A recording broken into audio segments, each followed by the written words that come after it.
Owatonna High School football coach Jeff Williams. We're looking back on a 37-9 win over Rochester Mayo yesterday. And while Owatonna might have, stalled out on the first 2 or 3 drives, it was quite a run of successful drives, some very memorable drives and explosive plays in there. And in the long run, a very solid Owatonna victory last night. Yeah, we've been so explosive the last couple of years that it kind of, I guess we're out of our element a little bit in ball control. Hey, we have to sustain drives, we have to sustain blocks, we have to put 13, 14, 15 play drives together kind of night, and that was, I think, a little bit of a surprise for our kids. And, that's, of course, what Owatonna football was, a decade ago. But, we were able to kind of play that sort of a football game last night where we were, able to put together nice long drives with a minimum of mistakes and end up in the end zone because Mayo did a nice job defending us. They weren't allowing a huge number of big plays. I think, other than Williamson's, big run for a touchdown, I think we had a couple of passes that may have been right around the 20-yard range, but that might have been only 3 total plays that were over 20 yards. So our offense had to grind things out, and our defense had to, kind of step up and control their passing game in particular, and we did those things, and we were able to kind of win the line of scrimmage as the game wore on, wear them down a little bit, and then ultimately punch in a couple of touchdowns. So our kids had to be patient, our coaches had to be patient, and ultimately we were able to put together some nice drives for touchdowns. So it was 9-0 Mayo, then came Williamson's big run, 9-7. The next drive was 11 plays, as we had it, 11 plays, 78 yards. Later in the game, the 11-play, 65-yard drive, but the granddaddy of them all, 13 plays, 98 yards. Only took 5 minutes and change off the clock, if I have this right, but still 13 plays, 98 yards, all 13 plays on the ground. Yeah, and what was really neat about that is because we started on the 2-yard line, we went into a relatively conservative I formation with 2 wide receivers, a tight end, and 2 backs in the backfield, just because we wanted to make sure that we protected the football and we were able to get it out, past the 10 where we could run our offense. And our first couple of rushes out of that formation, we were up at the 25-yard line, and it was like, okay, maybe we've kind of settled into something here, something that is going to give Mayo a little bit of trouble, and we basically settled into that for the rest of the game. And you're right, we became very run-heavy. Williamson had a good night, obviously, but our offensive line really, I think, enjoyed the gap blocking, the angle blocking that we were able to get on Mayo. And then we were very efficient in the pass game. Braden Trulson came in relief of Saul Havelka, and we didn't ask him to throw the ball very frequently, but when he did, I mean, he was right on the money, extending drives, getting first downs, keeping their secondary honest so that we could continue to run the football and run some time off the clock. And, we just became a very efficient offense, kind of coming out in that formation at that time, and I think we kind of broke their back with the 98-yard drive. The offensive line, you just referenced the guys. How do they seem to be coming together then with a lot of new guys here on the varsity and that O-line? Yeah, they're starting to gel, and there's no substitute for the experience of playing together, playing against some teams that are showing some varied fronts. Mayo showed us a lot of different looks last night, and as Faribault did the week before. And I thought our kids really did a nice job of handling the different looks that they were seeing. We were getting things dialed up properly. We were going in the right direction. But probably most importantly, we were going in the right direction with some confidence and with some drive. And when they're playing with confidence and they don't have to think, they can just go execute, and they can play 100 miles an hour, we've got a chance to be a pretty good offensive line. And we demonstrated that last night. On the defensive side of things, I know Mayo did connect on some passes, and it certainly was a concern and the knowledge beforehand that they could. So how did the defense adjust? And after Mayo got the one touchdown drive to get the 9-0 lead, a series of punts by them, the interception by Opegard later in the game. So how did the defense kind of progress during the game to do what they did and shut them out most of the way? Yeah, Coach Dr. Kirk talked to the kids all week and then reiterated it in the chalk talk before the game. You know, they are good athletes. Their quarterback is good. Their receivers are good. They're going to get a couple, and you can't hang your head. You can't get down.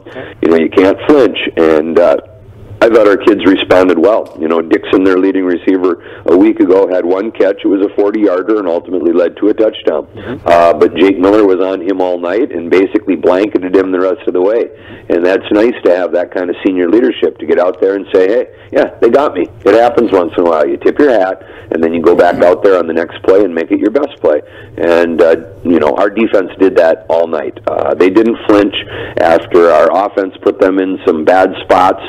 In the first half, you know, we didn't punt the ball effectively in our first possession, and then we threw an interception, I think, in our third possession, and you know, we put the defense, you know, put their backs up against the wall a little bit and put some pressure on them. And once our offense settled down, our defense settled down, we were just fine. And our kids responded well to that initial adversity, which is, you know, what we wanted to see. Our kids haven't faced much adversity in the last 12 months, and this was a good opportunity for them to have some things go against them and then rise to the occasion and make some plays.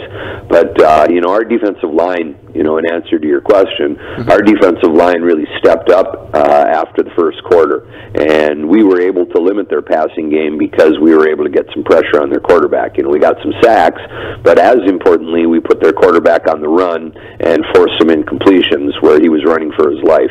And we had a nice pass rush all night. We effectively shut down their run game. We bottled up their running back, and we forced them to have to throw, and then we put their quarterback on the run, and that really was the key to the game for us.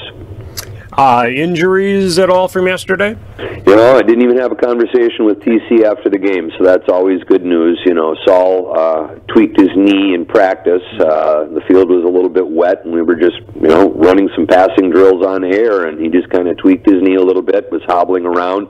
You know, he should be fine, you know, down the road, but really pleased with how Braden Trulson stepped up and took the reins and never showed any signs of distress or anything. He's a pretty cool customer and showed a lot of poise. So for a sophomore to do that, I thought was awesome.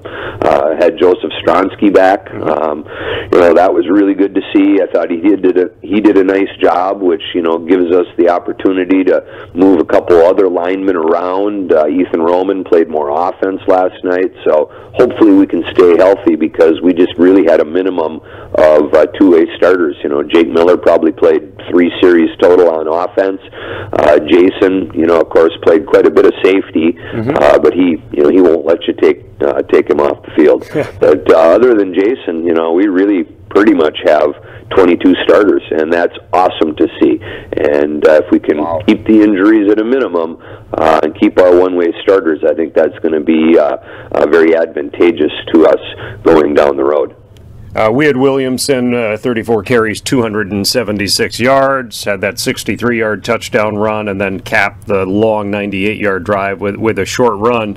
And certainly he's worth the price of admission. He's a fun guy to watch carry the football. Yeah, he sure is. And, you know, Pat Lund from the KTTC in Rochester asked after the game, hey, you know, when you get the stats done, can you just text me, you know, what Williamson's yardage was so we can get it on the air? And I was thinking, well, he'll probably be in there. He had the one long run, but, you know, the rest of the night was just kind of workmanlike and hard yards, and I figured, maybe he's in the 130, 140-yard range. So that's what he does to you, you know. There were a couple of instances where it probably should have been a 1-yard gain, and it turned into an 8-yard gain because he can break a tackle, he puts his shoulders down, he drives forward, and he really gets those extra yards just with his size and speed and effort.